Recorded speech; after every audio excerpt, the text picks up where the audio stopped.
Welcome to Dear Business Coach, the podcast. My name's Elizabeth.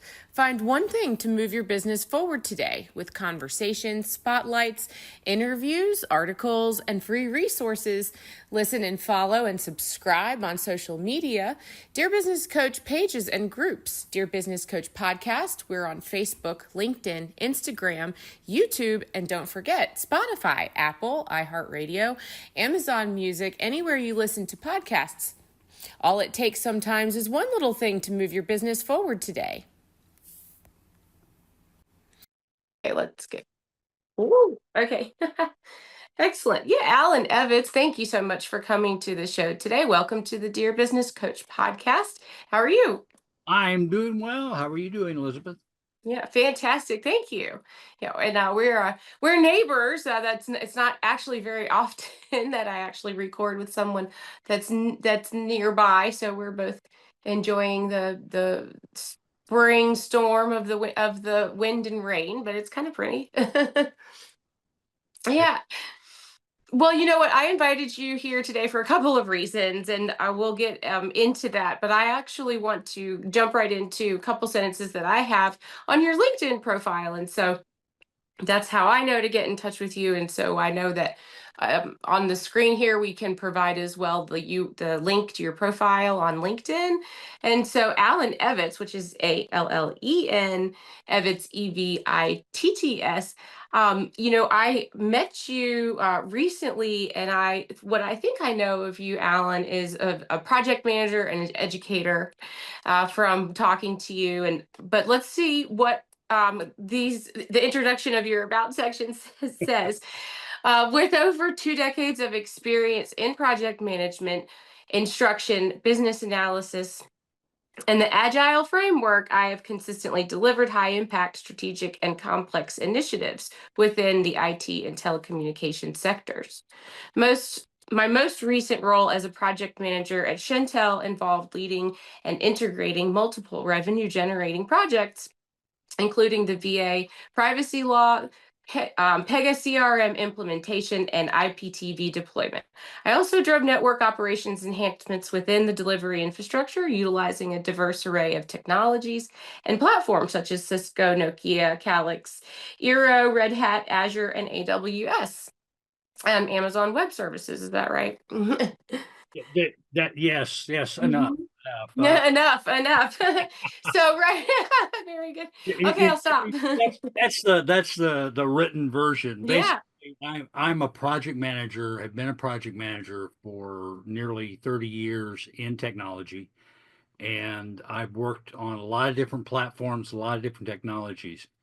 But I'm basically a project manager, and I've taught project management for nearly 15 years. And I've worked as a business analyst, which in early days of project being a project professional, uh, we did a lot of work with multiple hats. We had to gather our own requirements. We had to deal with the business case and things that were traditionally business analysis work. I took on that mantle either officially or unofficially. I've worked around projects, and I've done it in technology. I've also worked in the construction field a bit, enough to understand the differences of that industry. But that's where I come out of that. I'm starting a new kind of chapter for myself, and working more towards the instructional part of what I've done, and developing classes, webinars, etc. Uh, Hmm. a lot. So that's where I'm going. This is kind of where I was, and I'm sort of moving forward from there.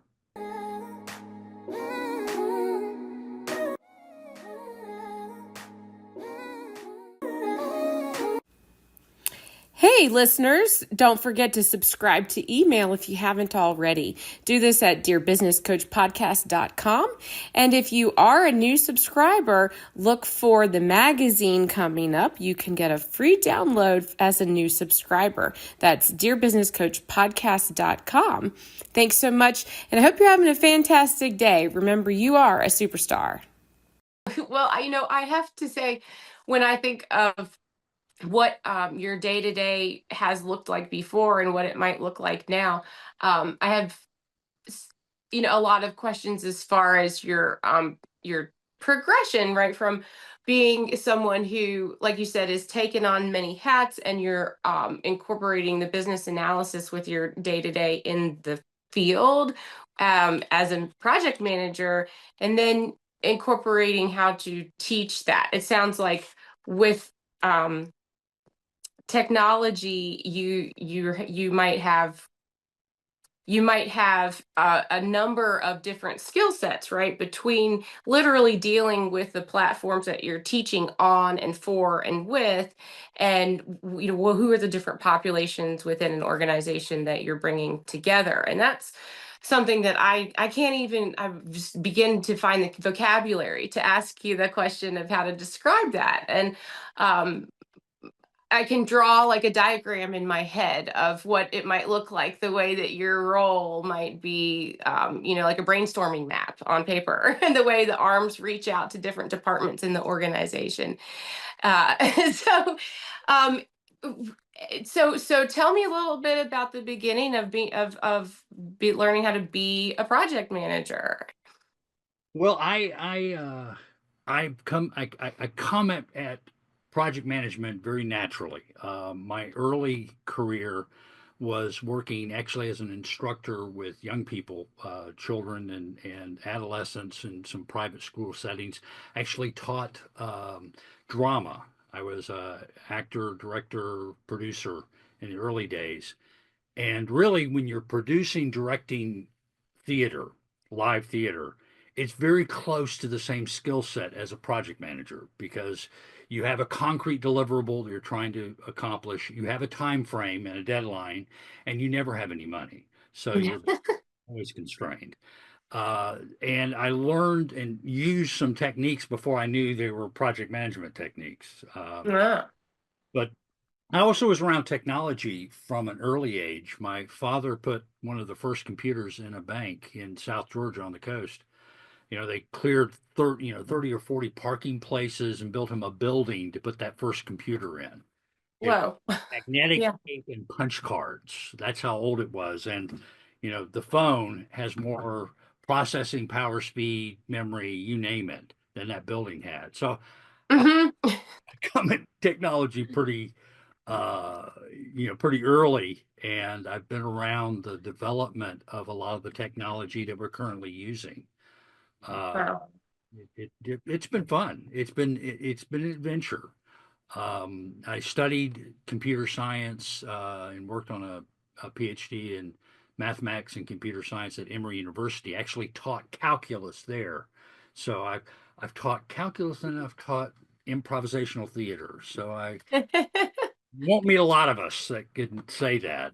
No, It's no, I was no and no. I think, I knew a little bit of that from talking to you before, but I wasn't expecting you to say that now. So I'm surprised again about, how that pulls together, because I still think that's fascinating. Yeah, you have uh, a, a natural inclination, and then you found a draw personally to theater. So, or it's it's kind of, do you grew up around technology, and then I'm imagining that you found a love for theater, and so that those two things don't go away, right? So when your day job develops, or when your career path develops, you have brought those um that style of learning, that way of mapping things in the world, that way of looking at things and understanding systems, or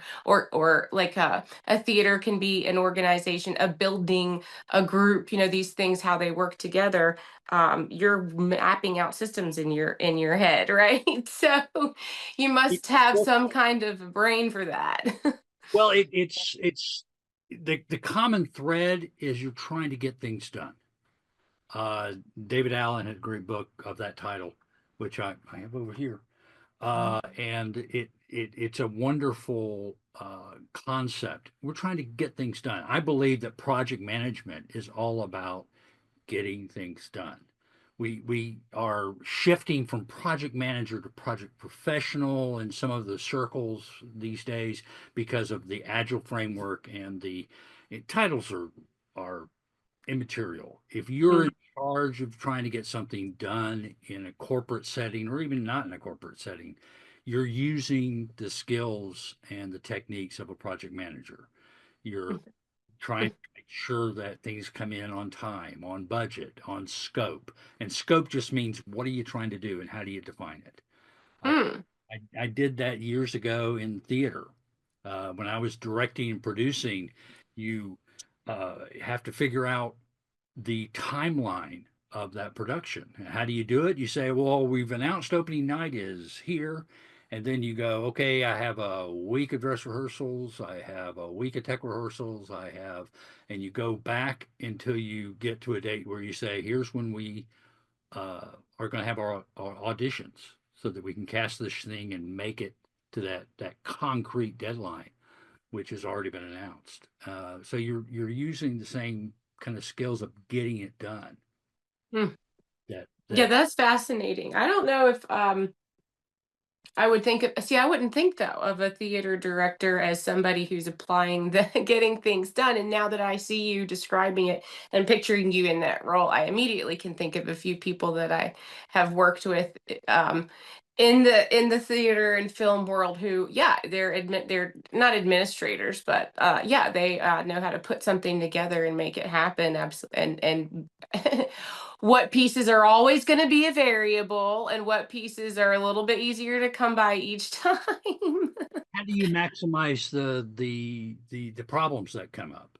You know, Mm, you you're always dealing with uh, one of my mantras is that in theater it's real people doing real things in real time. mm, And that real people doing real things in real time mantra works both on stage, because when you're on stage, you have to create the reality of that person in their situation and be able to communicate that to the audience. Whether you're doing Shakespeare or Gilbert and Sullivan or Neil Simon, it doesn't matter what the message is. It's the same kind of technique. And it also works in the preparation, in the process of bringing that. And you have to deal with the realities of something wasn't delivered on time. This set is not working. We have to go to a different way of telling the same piece of that story. And all of those mm, problem solving are things that I took forward into my professional life. And I saw them. I mean, I was already mature when I started dealing with the problems of corporate. And I was mm. naturally fit into it and was, you know, thrown to the proverbial wolves in mobile wireless cellular technology. And I worked.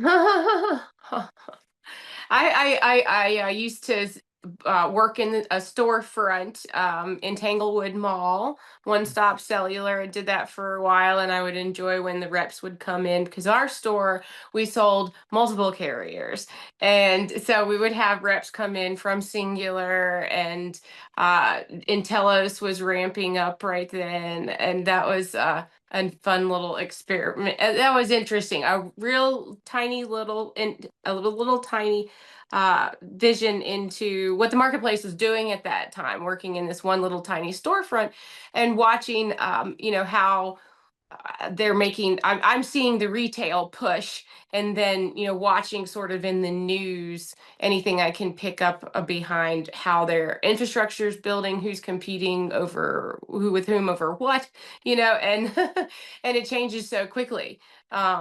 And so I'm at and I have I have family in the telecom business or that retired from the telecom business. So when you say in the wireless world, I'm sure that means all kinds of things. And when you entered the marketplace, when you entered, go tell me. Oh, well, when I entered, there were two different cellular providers in any one location. Mm, There was the CLEC, which was the competitor local exchange carrier, and there was the ILEC, which was the incumbent. Think Mm. of it as Ma Bell, Uh-huh. the phone company. They were able to sell cellular service first, and then they had a competitor which bid out and was able to do it. In the early days, all we were trying to do was sell phones, and so Yeah. and you were working with the sales channel you worked for was a reseller. We Mhm. we had brick and mortar, which were company owned retail, and we had resellers, and then we had wholesalers. You were either a reseller or a wholesaler, depending on how y'all were working it. But Mhm. it, it's an interesting industry. I worked on it in the early days, and soon after I started working in it, we had number portability, which is your ability to take your phone number anywhere you want to. I did the first impact study of number portability for Bell. Ooh. And I did Y2K, which gets bad Oh, nowadays, but I actually connected all of IT. So every application within IT was connected for integration testing, end-to-end testing. So, uh-huh. Okay. so it was, That's important, right? Because I'm gonna. This is the beginning of being able to, for example, get on the phone with somebody and test it on one end and in one location, and then test it on the other end at a different location. well, it was in the future. We were testing Y. Okay. So we're in the late 90s and we're testing dates that don't exist yet. Okay. Systems had to be fooled to think that it was a different date that was post 2000. Uh-huh. So, uh-huh. I'm following. All of the systems had to be set up that way. And so it was the workflow was person walks into a store, buys a phone. They activate the phone. They make a phone call. Then it goes through a billing cycle. We can produce a bill. It'll print up at our bill finishing shop, which was in Sacramento, California at the time. And so the bill can be processed and sent, and when the monies come in, we can take the monies. All of this in a future setting. Mm. Uh, and we did 3 passes at that. It was an interesting project. It was I was hired and fired in a conversation. I Wow. had a boss, and I was working on the number portability, and it started getting hot. And meaning it was very important to the executives. And I was a contractor. I was not an employee. And so my boss calls me and he goes, I have good news and bad news. And he goes, I go, what? Well, what's that? He goes, well, I have to fire you. They want an employee to continue the work on number portability. Okay. What's the good news? Well, I have this project management position for this new project called Y2K. And if you want it, you can do that. It's integration testing. And Uh-huh. Uh-huh. and so Y2K team for almost 2 years working that effort. But that was fun. And then there was later on, I came back. I did serial contracts. I mean, I didn't work consistently throughout that period with the phone company, but I kept coming back, and I'd come back in a different department, which Mm. gave me a great breadth of the company. And I was brought back in the commissioning department, which is why I know sales channels so well. Uh, Mhm. and we launched a project in 2007. It was a little project, you probably heard of it. It was called the iPhone. Right. Okay. And, Um. hmm. Hmm. And that was originally launched by AT&T because, Bell South Cellular had combined with Singular, and then Singular was bought by AT&T. It's all the same group of people, just, mergers, acquisitions. Yes. But yeah, I worked on the iPhone for a while, back when we called it Project Bob. Oh, really? It wasn't announced until it was announced. We kept it under wraps. But it was interesting. It was an interesting project. It was nice being kind of ground floor on something like that has such a long uh, recognition factor. Yeah, really. Is that going to be in your book? Well, I did this much for the iPhone. I was working on the commissioning side, but Hmm. they basically we had to reinvent how we paid commissions because Apple wanted the phone to be activated by Apple. And normally, and you know this from working in the biz, Hmm. wanted to be able to hand the phone, activate the phone, and have the customer make a phone call or know it was working. They Yes. walked out of the the store, so that's Yes. an active phone. Well, the iPhone, they wanted us to sell the units and have them take it home, go, log into their computer, their Apple, and activate it through their systems. Hmm. The problem that we had in commissioning is linking that activation back to the event that they sold the phone and know who sold it to them Right. because they had to get paid commission. Right. And people were buying, you know, phones for their family at the time. At Yeah. first Christmas, mom and dad had new phones and so did the kids. And the kids may live in California, Maine, and Texas. Right. Right. So they send it to them and they activate not only in not in the store, but they're maybe in a different state and maybe across the country. So it was not an insignificant change to how we did. Mm-hmm. I can see. Yeah.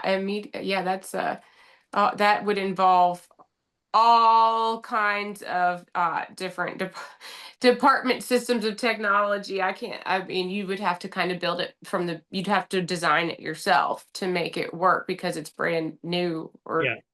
make it work. Yeah. Yeah. Well, and we were doing in this that period of time, we did a lot of iterative development.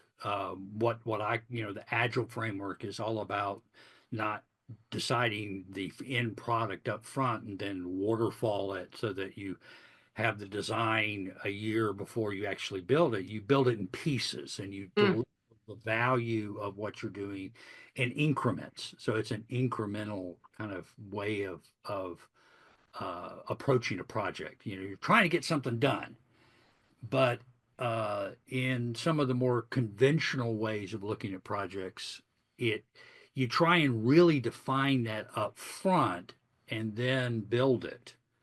And some things that you're doing that make sense. You're building a building, you got to know a lot about that building, mhm. or you even buy the property for it because Yeah. there's a lot of difference between building a family residence and building a, 5-story building, apartment building. I mean, and Yeah. a lot of times they can be built on the same piece of property, but they're built differently. You can't, it's hard to switch midstream from one to the other. Um, Yeah. Well, with software, you're building, I need the phone to give me a map. Okay, well then it needs a web service, okay, and it needs okay, maps. We get the maps over here. We'll load the maps. Then it needs some GUI to be able to interface with that. And what kind of questions are they going to ask us? Oh, Mm, we need a way to ask the questions. We need a way to answer them. We need a way to display it. And what other value added can we add? Well, let's put the restaurants out there and let's put uh-huh. landmarks out there on the map. And you can make it real fancy, but you don't have to deliver that all day one. You can deliver, Yeah. I want to see a map of Roanoke. Boom. There's a map of Roanoke. Oh, there's Floyd. It's right down there. I can see that. Yeah. And it doesn't have to tell me how to drive to Floyd right off the bat. Hmm.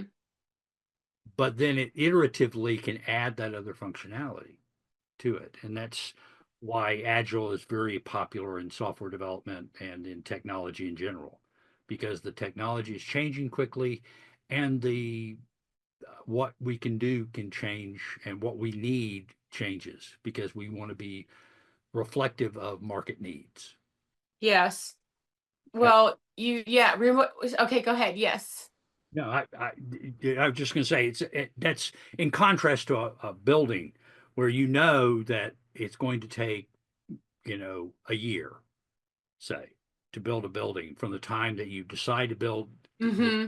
the plan and the property. It'll take a year to actually physically build it because it's real people doing real things in real time. And the time it takes to build that and make it give you value. And what's the value of a building? I can live in it. I can work in it. Whatever that purpose of that structure is fulfilled. With software, it's different. You know, people are used to not getting all the bells and whistles at once, especially now. We have a very mature, computer savvy population. So Mm-hmm. we're not, I mean, there was a time, and I remember this time, that's how old I am, that you'd go into a bank and say you had a software that helped write checks, print checks. Okay. You had people in there who had been banking for 30 years, and this is the late 90s. So they're Mm-hmm. doing it since the 60s. Right, right. Mm-hmm. They're used to typewriters Yeah. and not a word processing system because word processors were relatively new. Yeah. So Right. it was a culture shift that that existed. And people my age get laughed at because and called boomer all the time. Well, I am a so I don't. Mm-hmm. It's when uh, younger people call you a boomer that I laugh. Get it right. Yeah, right, exactly.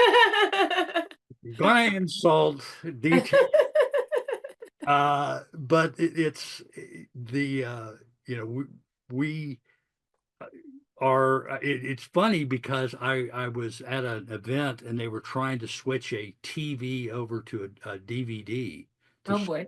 Hmm. and they said, well, let's get a young person to figure this out. And I just raised my hand and said, Young person. Uh-huh.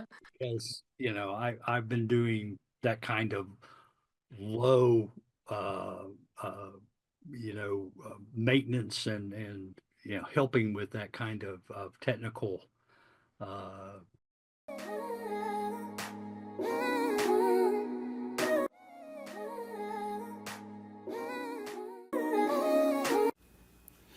Hey, listeners, don't forget to subscribe to email if you haven't already. Do this at dearbusinesscoachpodcast.com.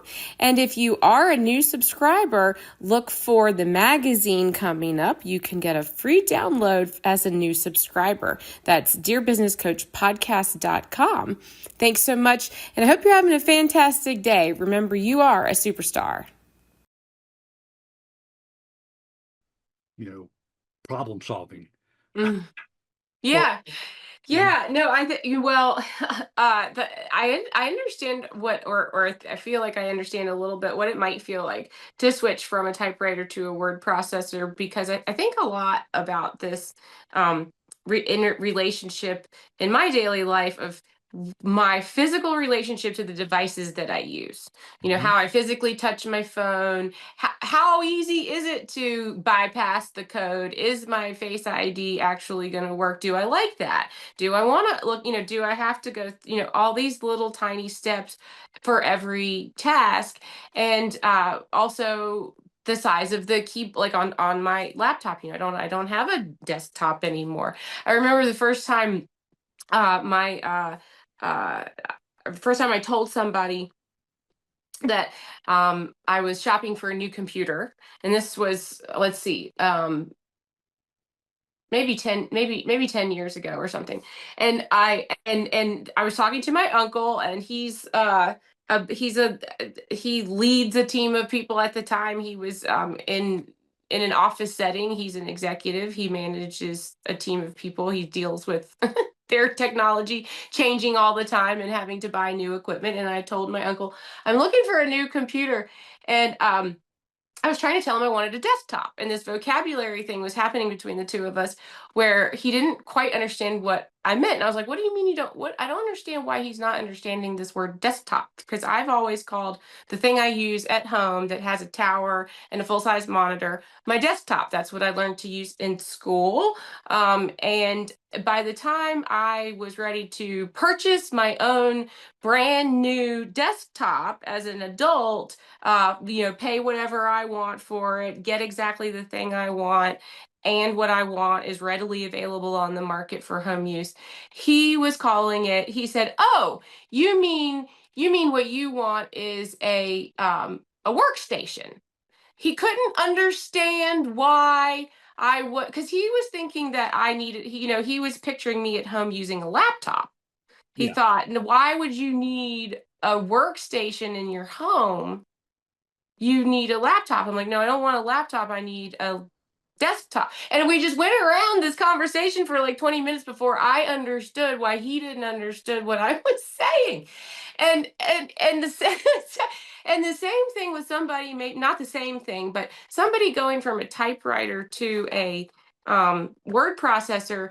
This whole situation with trying to look at a screen versus physically feeling out these keys and watching the tool like a piano hit the piece of paper. My grandfather had a an electronic typewriter. That was a big deal in his office when I was a little girl, and I would play on his electric typewriter. Even that was like, whoa, this is a lot different than the one that has to hit like a keyboard.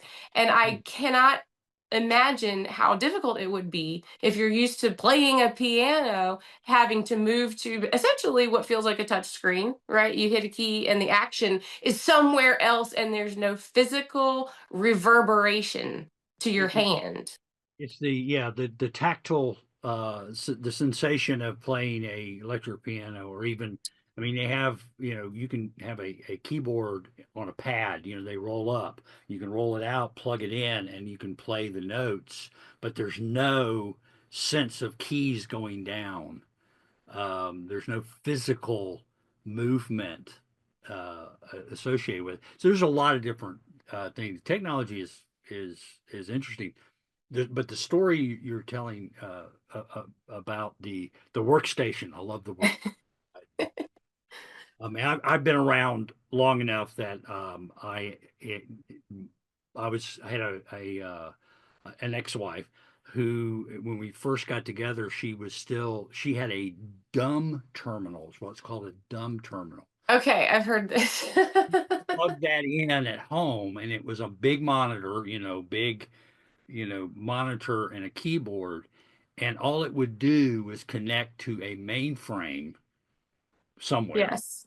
on a slow line, on a modem, Yes. and she could interact with that mainframe as a dumb terminal, but there was no, and by dumb, it meant there was no processing unit, no memory to speak of, no Hmm. guts that we have in our phones now uh, Yeah. in that terminal. And you were actually just a long distance from the computer you were working on, and it Yeah. see the screen and type because it was a green screen back then.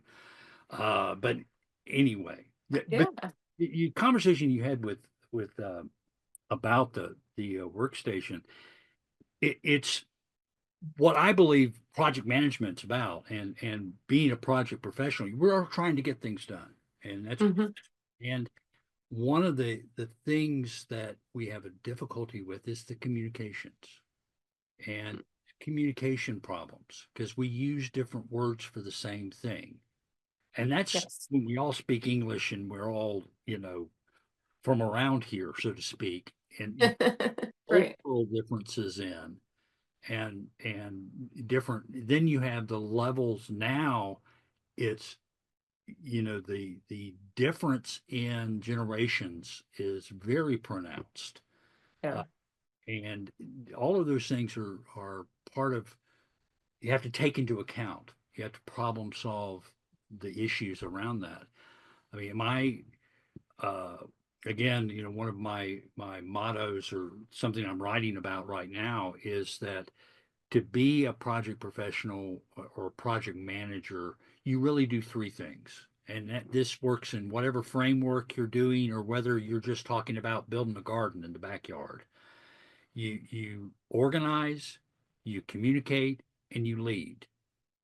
And as a project manager in a large group, it makes perfect sense. And when I say you organize, you communicate, and you lead, what I'm talking about is that every day when I get up and I start, and I log in or look at my computer, we don't reboot every, Yeah. but We do that. Yeah. and you have to think what's on my agenda. And Yes. things on your agenda that meetings that you have. But as a project manager trying to get things done, you look at it as, am I organizing more? Do I need to organize this? Is there chaos? Do I have to put things together? Do I have to, make sure people are in the right place at the right time? Do I have to call another meeting? Is it that what needs to be done? Or is it communicate? We've made decisions and we need to communicate them out. I need a status report to go out. I need to get answers, so I need to ask the questions. Or is it leadership primarily? Because a project professional trying to get something done, it's important as a leader of that project to lead it. And by leading it, I mean it's not always leading in front. Sometimes you're Mm. not in charge. I believe that a good leader is a servant leader, meaning that they are serving the needs of the team and trying to make sure that everything, all the impediments are out of their way so they can get their job done. I mean, Yeah. and and that can work whether you're managing a team of 30 or whether you are building a garden in the backyard and it's what hat am I wearing today? But it's all you. It be it can. And leadership comes in when it's a self project. When you wake up in the morning, you look in the mirror and you go, "Why am Mhm. I doing this? What am Mhm. I doing?" And you have to remember what you're trying to do, what are you trying to accomplish, and why it's important. Because it gives you, it frames it for yourself to move forward in what you're doing. And then, the communication and the organization are right there. Sometimes you have to communicate because you need to make sure that neighbor knows that you're going to move a fence, or Mhm. you need to communicate to, I think it's 811 here in Virginia, where Mm. Mhm. tell you where all the buried stuff is that you shouldn't cut into. Right. Every project is different. Every effort is unique, whether you're doing it by yourself or you have a team of people. But the idea is there are some consistencies that are exist no matter what you're doing. Mm. And part of that is when you're leading that kind of an effort, you organize, you communicate, you lead. And that's pretty much what you do. The details, and the devil is in the details, the details Mhm. are important. I mean, if you don't know how to use a hammer, don't try and build a shed. Mhm. Mhm. And if you don't have good technology people around you, don't try and do a technology project. That doesn't Mm. mean you can't lead one, you can't be a project manager for a technology project. It means you have to learn a little bit, but you don't have to learn how to code. Mm. I haven't coded Mm. Mhm. in a long time. And, back when I was in college, and this ages me, but it also shows you how short a time it was. Mhm. I was in college. I graduated in 1981. Okay. The first PC did not come out until 1982. Okay. So we were still typing our papers I had an electric typewriter, but Mhm. still typing our papers, Mm. Mhm. doing word processing in any real way. Um, it and it was a different, you know, type of technology back then. I learned how to code on a very old computer doing punch cards, and it was COBOL and Fortran and BASIC were the Uh-huh. and they're, you know, except for COBOL, which they still want to bring people out that can do that because that's the main language for a lot of mainframes still. Okay. Uh, you know, Hmm. it changed. You know, the languages have advanced and they're much more. There's a whole lot more that can be done. Uh, but when it comes right down to it, we get lost in the complexities. I mean, it's easy to make some. Yeah.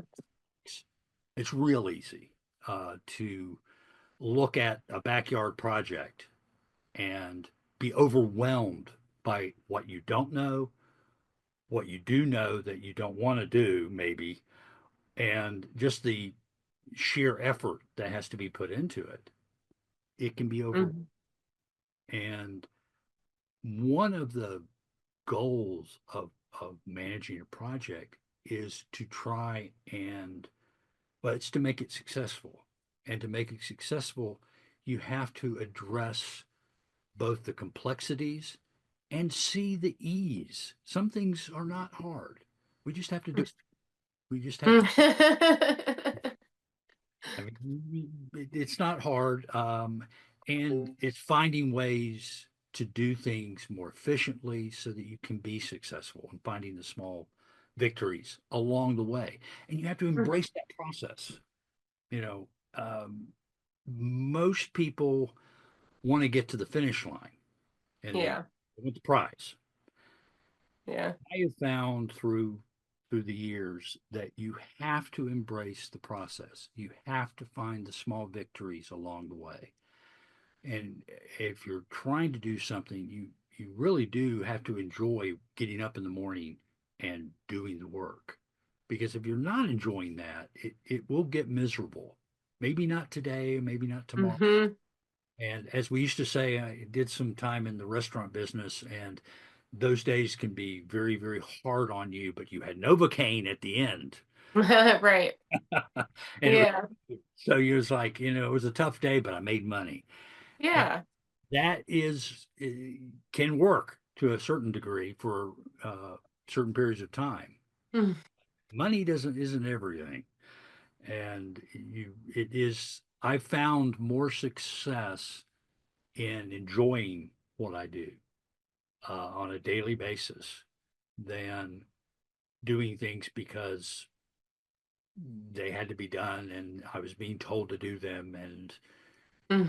wasn't a whole lot of fulfillment in that. Those times and those pieces are not what I want to do right now, which is why I'm real happy with where I'm sitting right now, because I have a little more control over uh, what I get up in the morning and do. I can get up in the morning at 10 o'clock. We can have a conversation. Yeah, right. Well, that's what a compliment too. Yeah, if this is something that's fun, that's why I'm here too. I'm like, you know what, this is really awesome. You can play with. I think about the reward schedule around what you do in your daily life, and having the space and the time to think about that. Like, what is it when this task is done that was fun, and what was that was rewarding, and you're not, you're maybe it's something that I'm attracting right now, but you're the second person recently who has used those words, to be wary of something that's not really truly rewarding. Your comment there about money's not everything is uh echoing as far as put that idea together with what is your reward coming from, and being able to get that out of your work in the process, and as through the process is so important, and to be able to surround yourself with other people who see that, who feel that, who are able to experience that with you at work is pretty amazing. And so it sounds like you are the right type of person to go into teaching if you actually have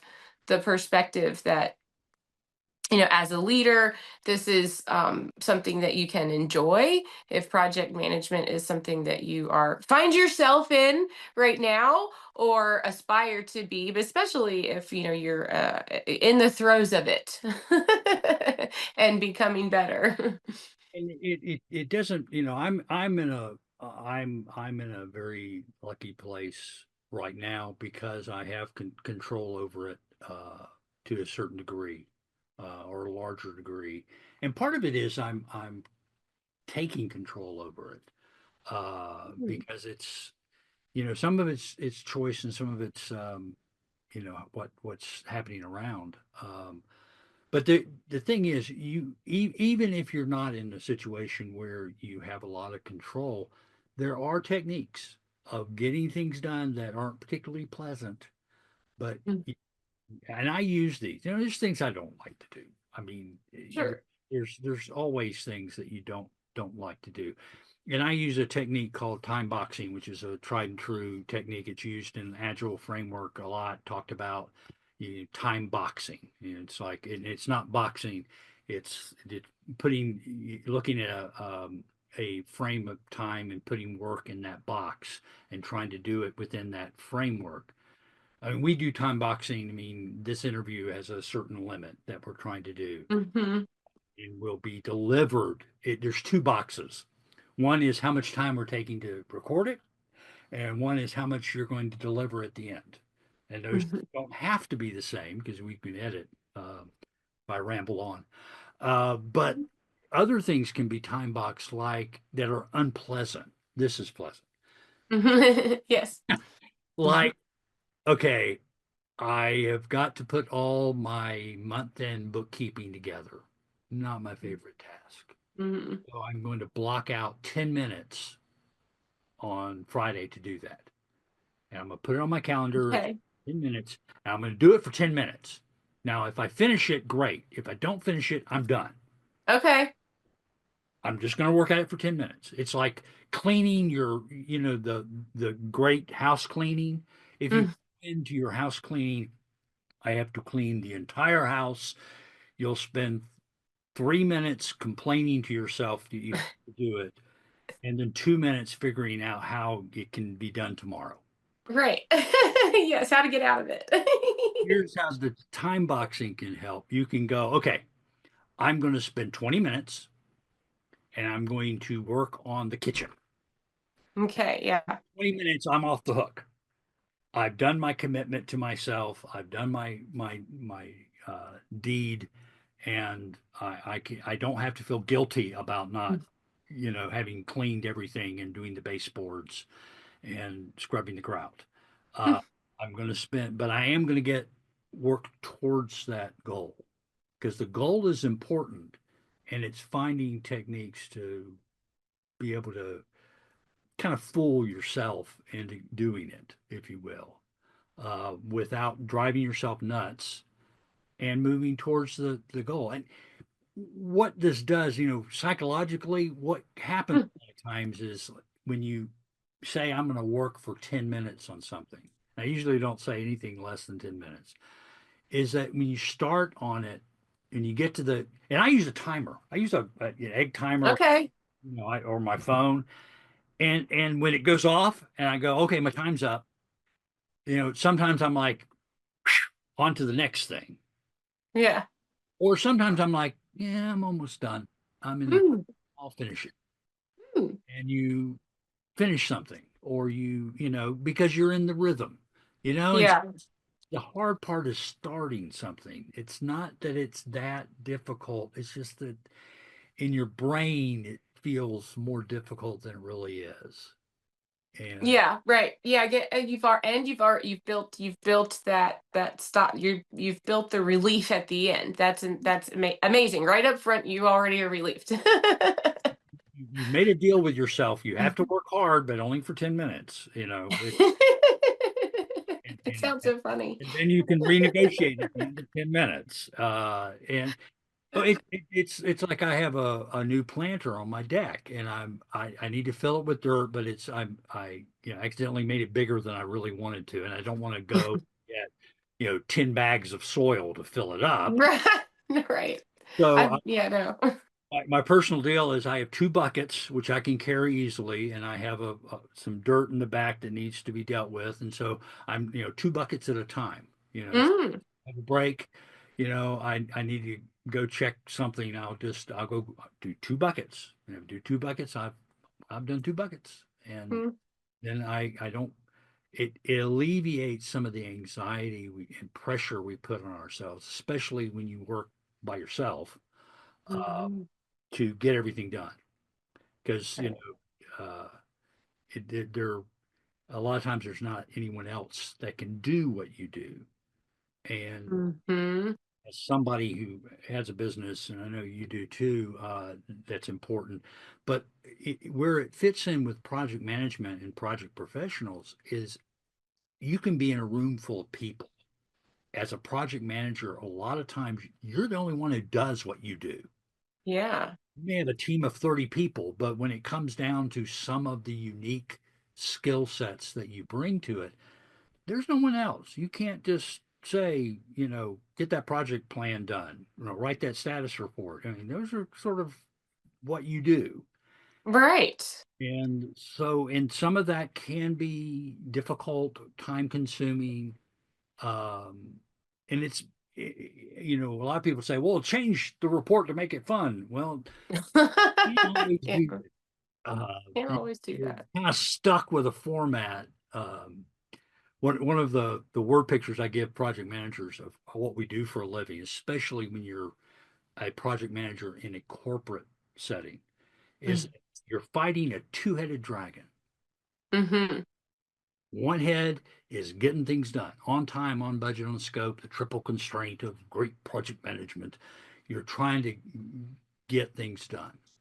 The other head is governance, Mhm. the rules. It's what Mm, PMO wants you to mm, do, project management office wants you to do. It's the paperwork that's required to do your job that really may or may not affect getting it done. mhm, mhm. But you got to do it because Right. you can't ignore one head of the dragon or it will bite you. It- it- and I have known project managers who had projects that were fully compliant by all governance standards. But when they, plugged in the proverbial system and said, turn it on, it didn't work. Yeah, that's not where you want to be. So you can't ignore get it done, make it work, but you can't ignore the governance side either. And I've done that. I mean, I years ago, I Mm, had a report that was asked for me to do on a weekly basis. You need to do this report. mm, And I was like, and I couldn't see any reason to do it. And I did it a few times. And I said, okay, here's the deal to myself. I'm not going to do this report.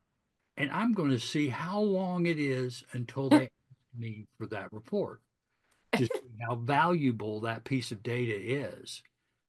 And it was 6 months Oh, I was not expecting that. before they said, have you done this report? And I'm like, Mm.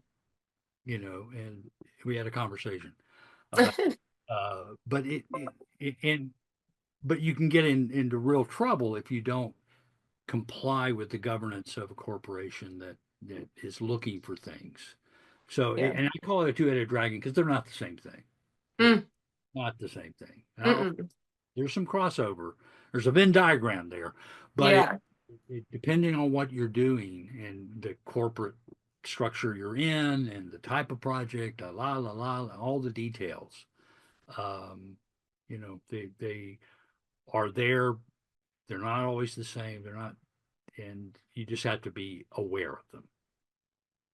Yeah. Well, and I think probably part of the um skill set too is keeping your wits about you and being awareness is not something to take for granted. Self-awareness is a new kind of what kind of awareness? Well, yeah, if you can see Yeah. your thought process and your feet on the ground at the same time, as the project manager, you probably have to think about that every day too, as far as w- uh how are you doing? How are you maintaining the goal? How are you following your own goal structure and keeping the excitement of, oh, this is working. Let's keep the momentum going to get it done. Well, um, yeah, it really is. I mean, one of the things that I was talking to somebody yesterday about is that you got to be planners tend to plan, and project managers tend to be planners. mm, You tend to, if you plan too much, you can't get wrapped up in planning and not get anything done. It's like over organizing something. yeah. And can you over organize something? Yes, yes, you. You can overthink something. I've been there, done that. And I work real hard at seeing if the easiest solution will work rather than trying to come up with, you know, the perfect solution. You know, I was watching, and that's time. I've actually kept you way, way, way over time, and so we actually have to we have to go. I'm so sorry, I didn't realize what time it was. But you know, I'm watching right now a television show about a team who builds swimming pools. Mhm. And this is really fascinating. I watched several episodes last night. And the the one episode, the crew didn't clean their concrete sprayer from one day to the next, and the concrete sprayer started to stop and clog up. And at the end of the episode, the gentleman who owned the business, right, it's his company, and he's famous for making these awesome swimming pools and all around the country. And he looked at the camera and he said, we didn't clean the machine yesterday. And so I thought, well, hopefully, and my partner at home, he said, well, that was either very gracious of him to say that, unless it was somebody else, unless it was his job, and he's talking about how it was everybody's responsibility. Well, it's as a project manager, here's my take on that issue. I've always had this sense of ownership of all projects that I worked on. And when something would go wrong with a project, I'd have if you're in a team meeting and people are complaining about something, I would go, okay, wait a minute. I'm the project manager. I'm responsible for everything. You have 15 seconds to complain vehemently about it. Go. Mm, And after 15 seconds, usually it would make them laugh, and it mm, would be like, you know, it, rear view mirror. Get out of mm, the rear view mirror, keep your eyes on the road. mm, What are the path forward? What's our next best steps?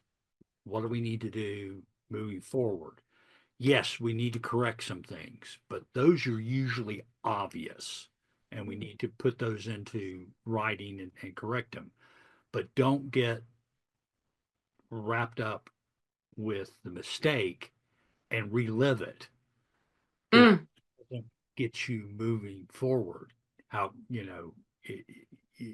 once I realized that you made a mistake, it's like, oh, I'm going in the wrong direction. Well, I could keep driving in the wrong direction and think about how I got here, or I could turn around and find the right direction. mm, mm, And while I'm going to get back on my path, I can do some brainstorming about how not to have it happen again. But don't waste time. Don't waste good time after bad time. mm, mm. Don't, and but acknowledging that you made a mistake, it's a brilliant thing, whether it was his fault or not. His Right, right, response, right. you know. Yeah, I Um, thought that was good. I thought that it was good either way. The effect was there, and I believed him either yeah, way. Yeah. Well, Alan, I thank you so much for coming to the show today, and this has been fantastic. I have your LinkedIn page, so just to remind myself that I can find you at LinkedIn / Alan Evitts, ALLENEVITTS. And so I'm going to be looking out for some new possibly some ways that I can find your courses and possibly some things that you have possibly coming out that might be published in the near future. Got a book coming out and trying to finish it up, and it's on the idea of the organization, communication, leadership kind of triad. I'm also, if you've spelled my name twice, thank you. If Yes. spell my name. If you find my name, Alan Evitts, if you Google Alan Evitts, you find me. Uh, Oh, yeah. it's a unique name, and you'll find me in various different places. Typically, I do business through LinkedIn or a few other sites out there. But if you reach out and say that you saw me here, Mhm. I will definitely take your call and call you back and or text you back or whatever. But I appreciate it, Elizabeth. This has been fun. Yeah, I love it, and you know what? We will do this again. So, uh, Anytime, anytime. thank you so much. I hope you have a fantastic week, and we'll talk next time. Thanks. Take Thanks. care. You too. And you've been listening to the Dear Business Coach podcast. My name's Elizabeth Walker, producer and host. Don't forget to subscribe to email. Thank you so much for being here, and find one thing today to move your business forward. Contact me at dearbusinesscoachpodcast@gmail.com. And as always, you are a superstar.